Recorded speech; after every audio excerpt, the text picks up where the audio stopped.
الحمد لله أحمده والتوفيق للحمد من نعمه وأشكره والشكر كفيل بالزيادة من فضله وكرمه وأستغفره وأتوب إليه من كل الذنوب توجب زوال نعمه وحلول نقمه وأشهد أن لا إله إلا الله وحده لا شريك له وأشهد أن محمدا عبده ورسوله وخيرته من خلقه افترض الله تعالى على العباد طاعته ومحبته والقيام بحقوقه وهو الميزان الراجح الذي على هديه توزن الأخلاق والأقوال والأعمال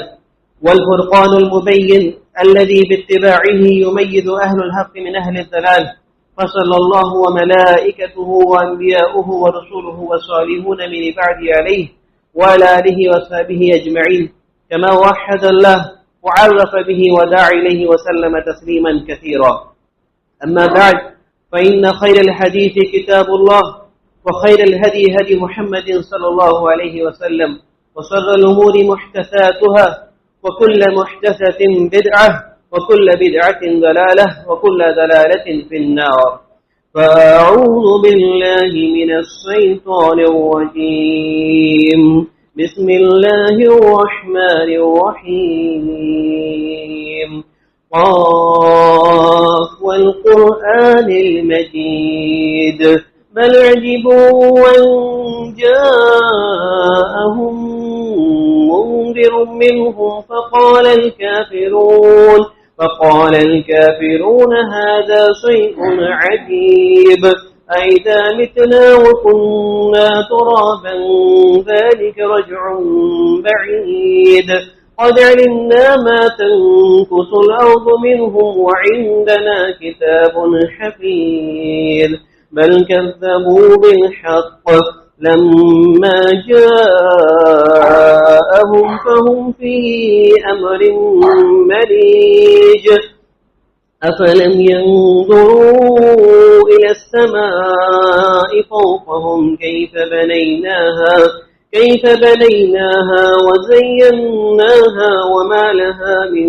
فروج والأرض مددناها وألقينا فيها رواسي وأنبتنا فيها من كل زوج بهيج تبصرة وذكرى لكل عبد منيب. وقال الله تعالى في كلامه المجيد بسم الله الرحمن الرحيم إن الشيطان لكم عدو فاتخذوه عدوا إنما يريد الشيطان انما يدعو حزبه ليكونوا من اصحاب السعير. محترم بزرگوں، میرے دینی میلے بھائیوں اور خواتین اسلام، اولا تو تمام قسم کی تعریفات، توصیفات، حمد و ثنا کی برائی اور بڑائی صلی اللہ رب العزت وحدہ لا شریک کے لیے ہے، جو ہمارا اور آپ کا تنہا خالق اور تنہا مالک ہے، اور جو تو تمام میں اکرام علیہ الصلوۃ والسلام بدرود و سلام نازل ہو بالخصوص آخری نبی جناب محمد رسول اللہ صلی اللہ علیہ وسلم پر، جن کو اللہ رب العزت نے ہمارے جانب مبعوث کیا اور جنہوں نے اللہ رب العزت کی حکم سے شریعت کے ایک تعلیمات کو ہم تک پوری امانت اور دیانت کے ساتھ پہنچا دیا. حاضرین جمعہ، دیکھیں ہم اور آپ اس حقیقت سے بخوبی واقف ہیں کہ ہمارے تخلیق کے مقصد کو اللہ رب العزت نے عبادت کو بنایا ہے. اسی لیے اللہ رب العزت قرآن مجید میں فرماتا ہے وَمَا خَلَقْتُ الْجِنَّ وَالْإِنسَ إِلَّا لِيَعْبُدُونِ، کہ ہم نے جنوں اور انسان کی تخلیق اسی لیے کی ہے تاکہ وہ میری عبادت کرے. اور ایک دوسری جگہ اللہ رب العزت یہی بات دوسرے انداز میں فرماتا ہے کہ وَمَا أُمِرُوا إِلَّا لِيَعْبُدُوا اللَّهَ مُخْلِصِينَ لَهُ الدِّينَ، کہ یہ ان بندوں کو ہم نے صرف اور صرف اسی بات کا حکم دیا ہے کہ یہ میری عبادت کرے اس اعتبار سے کہ میرے دین کو میرے لیے خالص کر دے. بلکہ اللہ رب العزت نے ہم سے یہ بھی کہا کہ جب کہ تم اللہ رب العزت کی اقرار کر لے جاؤ، جب کہ اللہ رب العزت پر تم نے ایمان لا دیا، اس کے رسول پر ایمان تم نے لا دیا، تو تمہارا سفر شروع ہو گیا، اور یہ سفر اللہ رب العزت تک تمہارا جاری رہے گا. اور جب کہ تم نے ایمان لا دیا اللہ اس کے رسول پر، تو تمہارا یہ فریضہ بنتا ہے کہ تم اس دین پر مکمل طور پر جم جاؤ. اللہ رب العزت نبی علیہ الصلوۃ والسلام کو مخاطب ہو کر قرآن مجید میں کہتا ہے کہ فاستقم کما امیرت، اے نبی جس طریقے سے ہم نے آپ کو اس دین پر چلنے کا حکم دیا اس طریقے سے آپ اس دین پر جم جائے۔ اس آیت میں اگرچہ خاص طور پر نبی علیہ الصلوۃ والسلام کو مخاطب کیا گیا، لیکن اس کے اندر ہم اور آپ سب داخل ہیں، اور اسی لیے نبی علیہ الصلوۃ والسلام نے ہم سے یہ بھی کہا تھا کہ استقیموا، تم اس دین پر جم جاؤ، لیکن یہ بھی سمجھو کچھ نہ کچھ رکاوٹیں ضرور پیدا ہوں گی۔ جب کہ تم اس سفر میں نکل گئے تو ظاہر ہے کہ کچھ نہ کچھ رکاوٹیں ضرور پیدا ہوں گی، اور تمہارا یہ فریضہ بنتا ہے کہ تم ان رکاوٹوں کا مقابلہ کرو، یا دوسرے لفظوں میں کہا جائے، دوسرے لفظوں میں اس کی تعبیر کیا جائے تو یہ اس کا مفہوم نکلتا ہے کہ تم اپنے دشمنوں کا مقابلہ کرو۔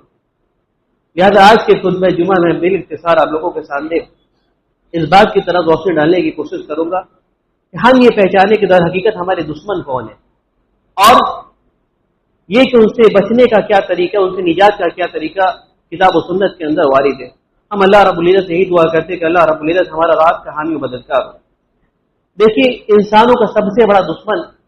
جو اللہ رب العزت نے اپنی کتاب قرآن مجید کے اندر بیان فرمایا وہ کیا ہے؟ کہا اللہ رب العزت نے کہ تمہارا سب سے بڑا دشمن شیطان ہے،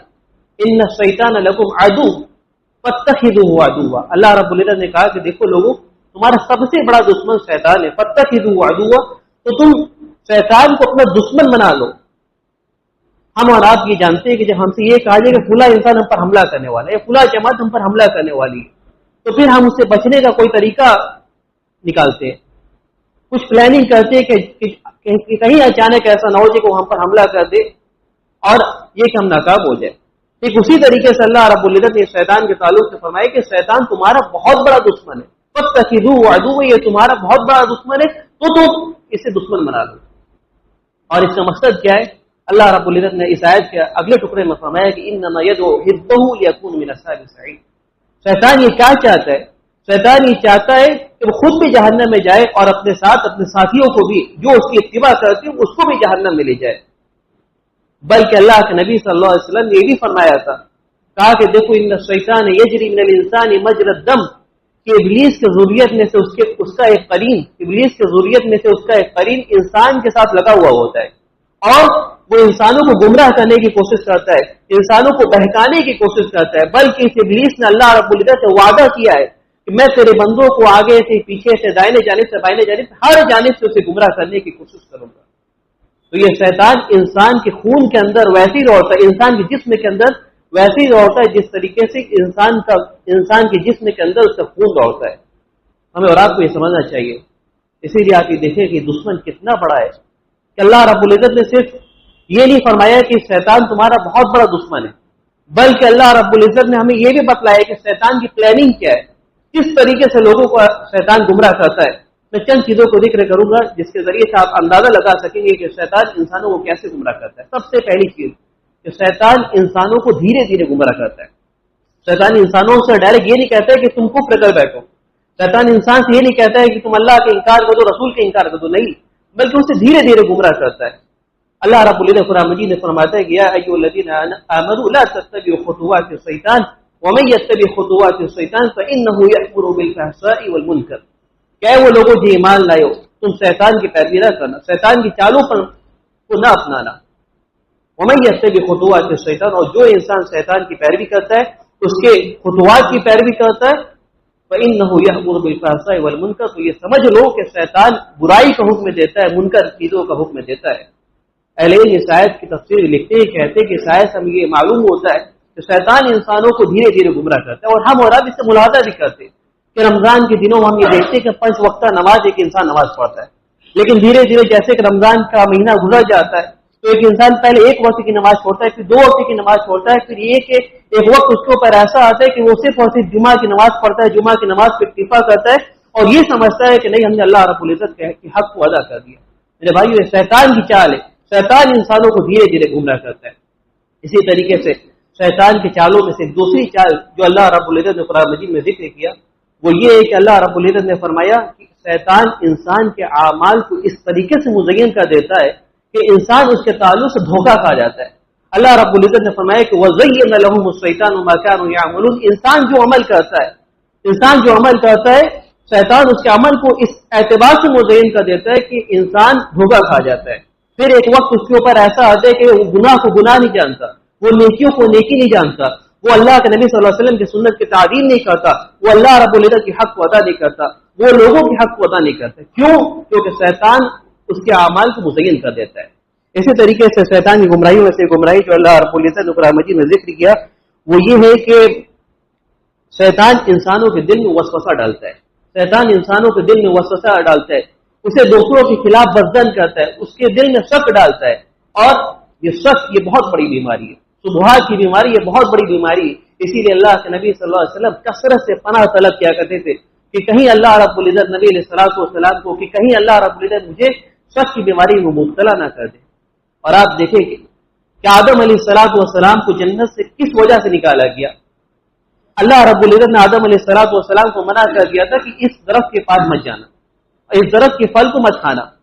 شیطان نے آدم علیہ الصلوۃ والسلام کو بہکایا، ووسوس الیہ شیطان نے آدم علیہ الصلوۃ والسلام کو بہکایا اور یہ کہا هل ادلک علی شجرۃ الخلد وملک لا یبلی، اے آدم علیہ السلام کیا میں آپ کو ایک ایسے درخت کے تعلق سے نہ بتلا دوں کہ جس درخت کے پھل کو آپ جب کھائیں گے تو پھر آپ ہمیشہ ہمیشہ جنت کے اندر رہیں گے، اور یہ کہ اللہ رب العزت آپ کو ایک ایسی ملکیت عطا کرے گا، اللہ رب العزت آپ کو ایک ایسی ملکیت عطا کرے گا کہ جس ملکیت کے پانے کے بعد آپ اس جنت سے کبھی نہیں نکلیں گے، بلکہ ہمیشگی والی اللہ رب العزت آپ کو بادشاہت عطا کرے گا۔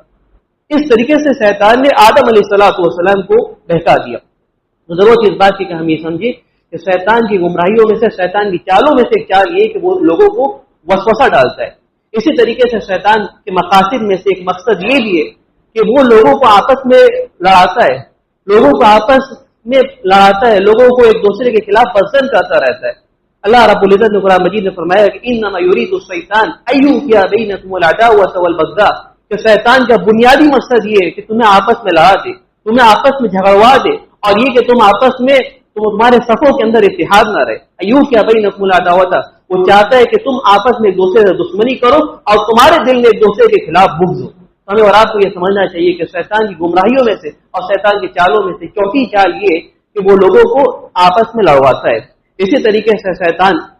انسانوں کو اس اعتبار سے بھی گمراہ کرتا ہے، اس اعتبار سے بھی گمراہ کرتا ہے کہ اسے اللہ رب العزت کے ذکر و اذکار سے، اللہ رب العزت کے ذکر و اذکار سے اس انسان کو دور کرتا ہے، اللہ رب العزت کے ذکر و اذکار سے اسے روکنے والا بنا دیتا ہے۔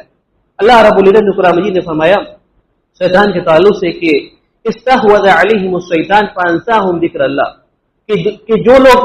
مخالفت کرتے ہیں اللہ اس کے رسول کی، آج یہ دیکھیں گے کہ شیطان استحوذ علیہم الشیطان، شیطان اسے پھسلا دیتا ہے، اور فانساہم ذکر اللہ، اور اللہ رب العزت کے ذکر سے اسے غافل کر دیتا ہے۔ تو یہ پہلی بات ہے کہ انسان کا سب سے بڑا دشمن شیطان ہے، اسے انسان کو چاہیے کہ اسے دشمن بنائے۔ اسی طریقے سے انسانوں کے دشمن میں سے جو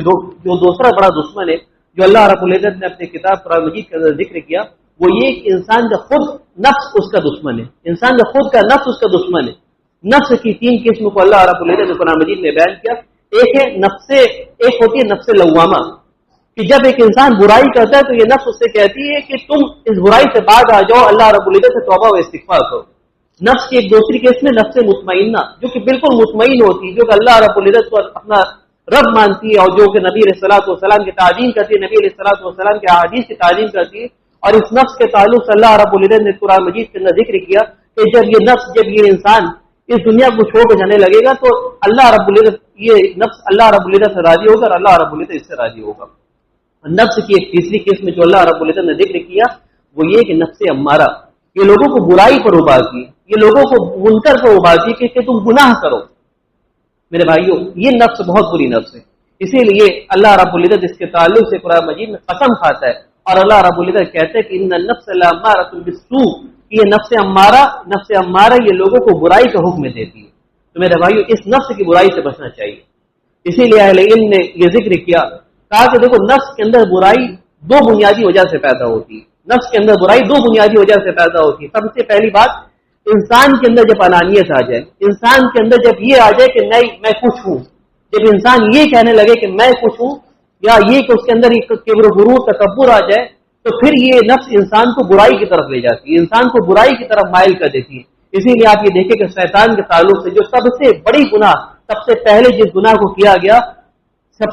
سے پہلے جس گناہ کا ارتکاب ہوا شیطان کی جانب سے، وہ یہی تھا۔ شیطان نے شیطان کو جب اللہ رب العزت نے حکم دیا کہ تم آدم علیہ السلام کو سجدہ کرو، شیطان کیا کہتا ہے کہ خیر من،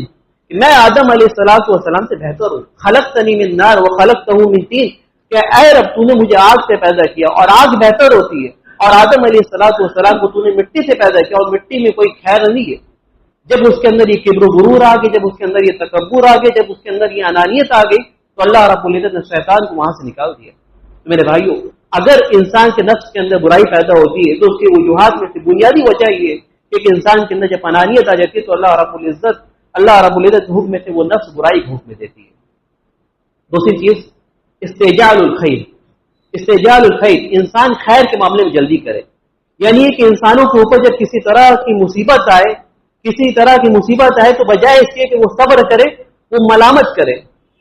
کرنے لگتا ہے، لوگوں کو برائی بیان کرنے لگتا ہے، یہ چیزیں صحیح نہیں،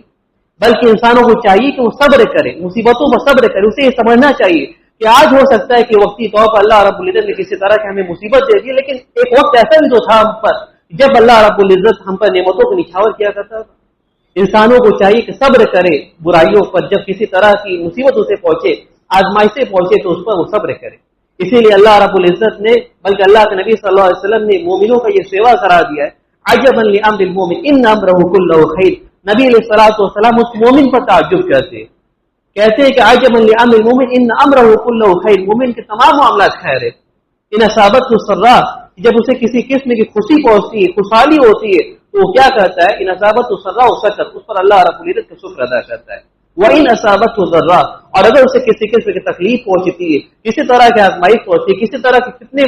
اسے آ کے گھیر لیتے ہیں، تو اس پر وہ صبر کرتا ہے۔ میرے بھائیوں، انسانوں کو چاہیے کہ صبر کرے، کیونکہ اس میں بہت خیر ہے۔ اسی طریقے سے انسانوں کو جو تیسرا بڑا دشمن ہے، انسانوں کا قبل اس کے کہ میں اس کو بیان کروں کہ تیسرا بڑا دشمن کیا، اس سے پہلے یہ بیان کر دینا زیادہ مناسب سمجھتا ہوں کہ انسان نفس کی برائی سے کیسے بچے، انسان اپنے آپ کو نفس کی برائی سے کیسے بچائے۔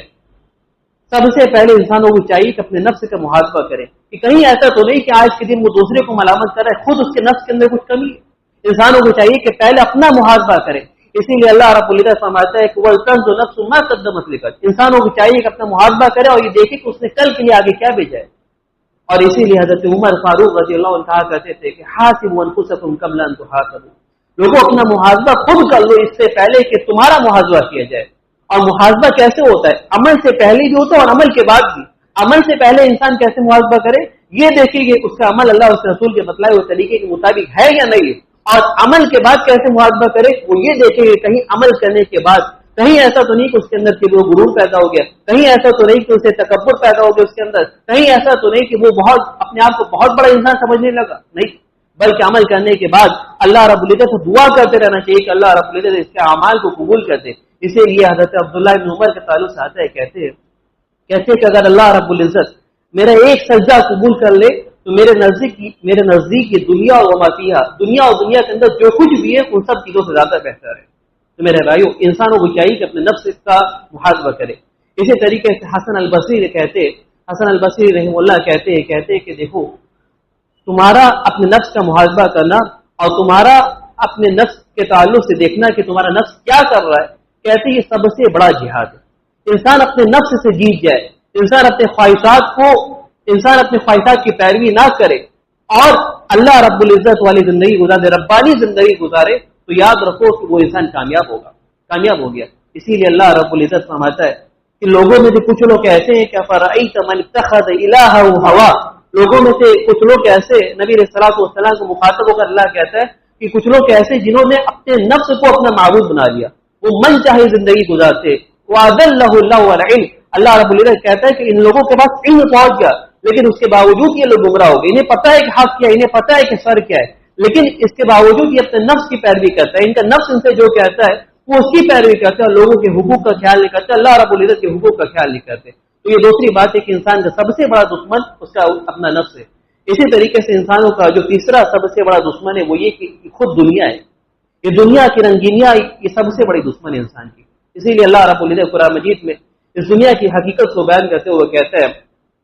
اعلموا انما الحیاة الدنیا لعب ولہو وزینة وتفاخر بینکم وتکاثر فی الاموال والاولاد كمثل غيث أعجب الكفار نباته ثم يهيج فتراه مصفرا ثم يكون حطاما وفي الآخرة عذاب شديد ومغفرة من الله ورضوان وما الحياة الدنيا إلا متاع الغرور. اللہ رب العزت دنیا کی حقیقت کو بیان کرتا ہے کہ علم لوگوں اس بات کو جان لو انما الحیات الدنیا، یہ دنیاوی زندگی کھیل کود، علم انما الحیات الدنیا لعب ولهو وزینۃ، تمہارا زینت اختیار کرنا، وتفاخر بینکم، تمہارا آپس میں ایک دوسرے کے اوپر فخر کرنا، وتکاثر فی الاموال والاولاد، تمہارا آپس میں ایک دوسرے سے مال کے سلسلے میں، اولاد کے سلسلے میں ریس کرنا، اس کے علاوہ کچھ نہیں ہے. اور آخرت میں کیا ہے؟ اللہ رب العزت نے پہلے اس دنیا کی مثال کو بیان کیا، کمثل غیث أعجب الكفار نباته، اس دنیا کی مثال اللہ رب العزت نے کہا ویسے ہی ہے، اس بارش سے جیسے کہ جو کہ بڑی تمناؤں کے بعد نازل ہوتی ہے، اور جب بارش ہوتی ہے تو وہ کھیت میں سبز و شادابی ہوتی ہے. کمثل غیث أعجب الكفار نباته، کسانوں کو وہ بڑی بھاتی ہے. پھر اس کے بعد کیا ہوتا ہے؟ ثم یہیج فتراه مصفرا، پھر اچانک ایک سخت ہوا آتی ہے، فتراه مصفرا، آپ یہ دیکھیں گے کہ وہ جو کھیتیاں جو ابھی لہرا رہی تھی، جس کے اندر بہت زیادہ سبز و شادابی تھی، ابھی وہ تمام کھیتیاں برباد ہو جاتی ہے اس سخت آندھی کی وجہ سے، اس سخت ہوا کی وجہ سے. فتراه مصفرا ثم يكون حطاما، پھر یہ کہ وہ تمام کھیتیاں برباد ہو جاتی ہیں، وہ سوکھ جاتی ہے. یہی مثال اس دنیا کی ہے کہ اس دنیا کی رنگینی ایک وقت تک تو بہت اچھی لگتی ہے، انسانوں کو نوجوانی اللہ رب العزت عطا کرتا ہے، بجائے اس کے کہ انسان اس نوجوانی کو اللہ رب العزت کی اطاعت میں صرف کرے، وہ اسے اللہ رب العزت کی نافرمانی میں صرف کرتا ہے. اسے نوجوانی بہت اچھی لگتی ہے، لیکن یہ جب یہ نوجوانی کا مرحلہ گزر جاتا ہے اور جب اس کی بڑھاپے کا دن آتا ہے، جب اس کی بڑھاپے کا ایام آتے ہے، تو انسان افسوس کرتا ہے کہ کاش اس رنگینیوں کو، کاش کہ اپنی نوجوانی کو اللہ رب العزت کی اطاعت میں گزار لیا ہوتا. اللہ رب العزت نے اس دنیا کی حقیقت کو بیان کیا کہ دیکھو یہ دنیا کی حقیقت صرف اور صرف یہی ہے. اور آخرت میں کیا ہے؟ آخرت میں یا تو جنت یا تو جہنم ہے. کوئی انسان ایسا نہیں کہ جو بیچ میں رہے گا، نہیں، یا تو جنت یا تو جہنم ہے. اللہ رب العزت نے یہی کہا کہ آخرت میں یا تو دردناک عذاب ہوگا یا تو اللہ رب العزت کی جانب سے مغفرت ہوگی اور اللہ رب العزت کی رضامندی ہوگی. وما الحیات الدنیا الا متاع الغرور، اور یہ دنیاوی زندگی سوائے دھوکے کا اور کچھ نہیں ہے. اسی لیے آپ یہ دیکھیں کہ اللہ رب العزت کے نزدیک دنیا کی اگر کچھ اہمیت ہوتی تو نبی علیہ الصلوۃ والسلام کہتے ہیں لو كانت الدنيا عند الله جناح بعوضة ما سقى قاطرا منها شربة ماء. نبی علیہ الصلوۃ والسلام کہتے ہیں کہ اگر اس دنیا کی حقیقت، اگر اس دنیا کی اہمیت اللہ رب العزت کے نزدیک کچھ ہوتی تو اللہ رب العزت کسی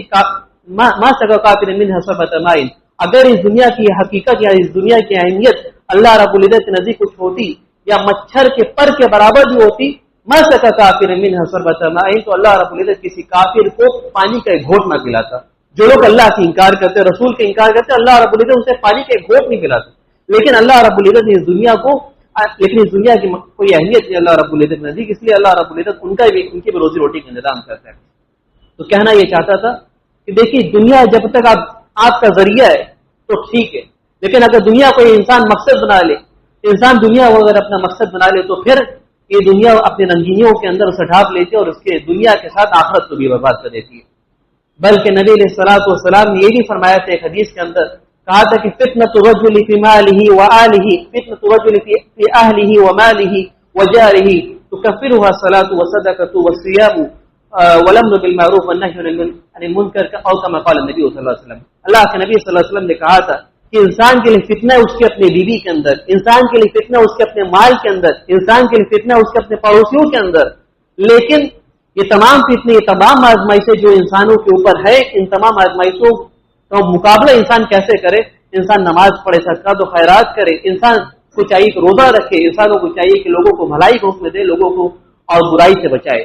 تو ان باتوں کو سمجھنا چاہیے کہ انسان کا تیسرا بڑا دشمن جو اللہ رب العزت نے ذکر کیا وہ یہی یہ دنیا ہے. اسی طریقے سے انسانوں کا جو چوتھا بڑا دشمن ہے جو اللہ رب العزت نے ذکر کیا کہ وہ انسان کا خود کا اپنا دوست ہے. انسان کس کی صحبت اختیار کرتا ہے، یہ بہت بڑا میٹر ہے کہ انسان کس کی صحبت اختیار کرتا ہے. اگر وہ نیک لوگوں کی صحبت اختیار کرے گا تو پھر وہ خود بخود نیک ہو جائے گا، لیکن اگر وہ برے لوگوں کی صحبت اختیار کرے گا تو پھر وہ خود بخود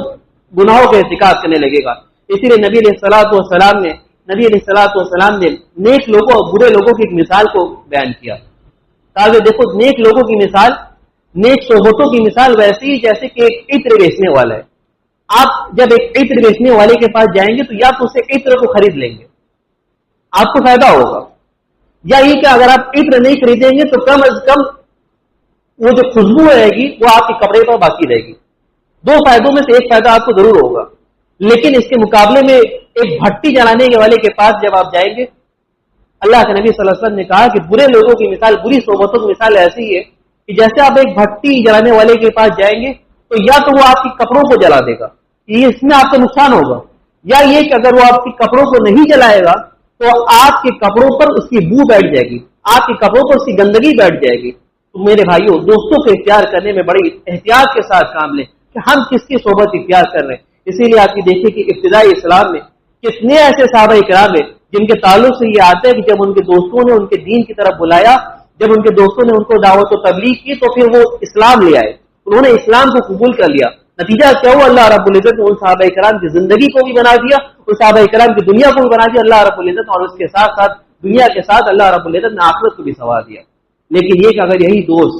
اگر یہ برے ہوں، بری صحبتیں اگر ہمیں کیا کریں گے تو اس کا نتیجہ کیا ہوگا؟ اللہ رب العزت کہتا ہے قرآن مجید میں اس کی طرف اشارہ کرتے ہوئے، الاخلاء یومئذ بعضهم لبعض عدو الا المتقین۔ اللہ رب العزت کہتا ہے کل قیامت کے دن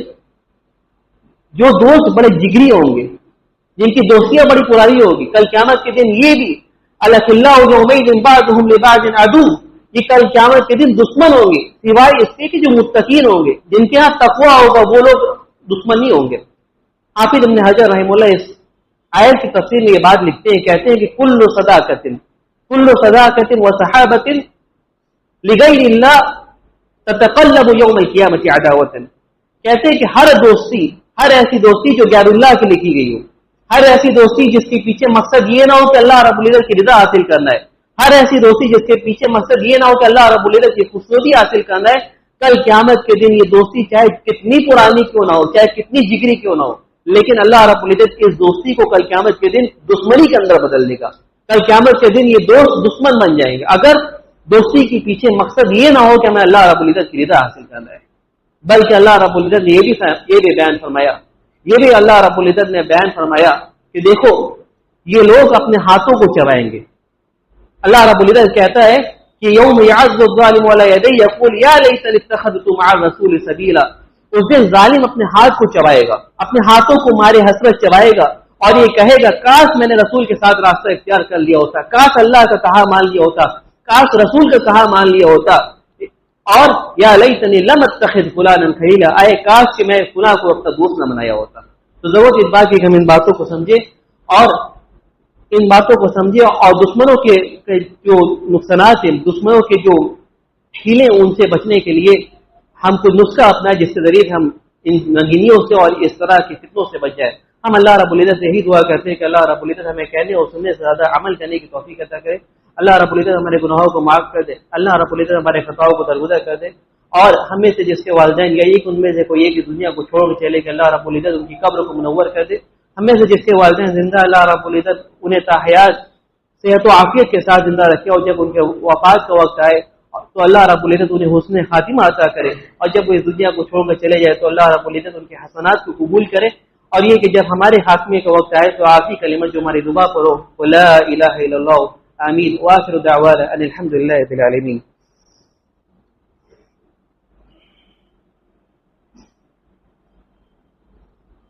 الحمد لله رب العالمين والصلاة والسلام على رسوله الكريم، أما بعد، فأعوذ بالله من الشيطان الرجيم، بسم الله الرحمن الرحيم،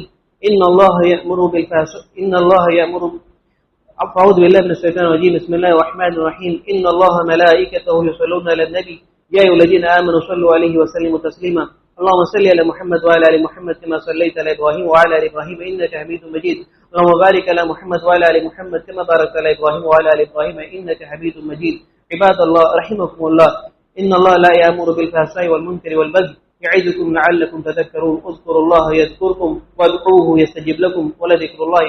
أكبر والله يعلم ما تصنعون۔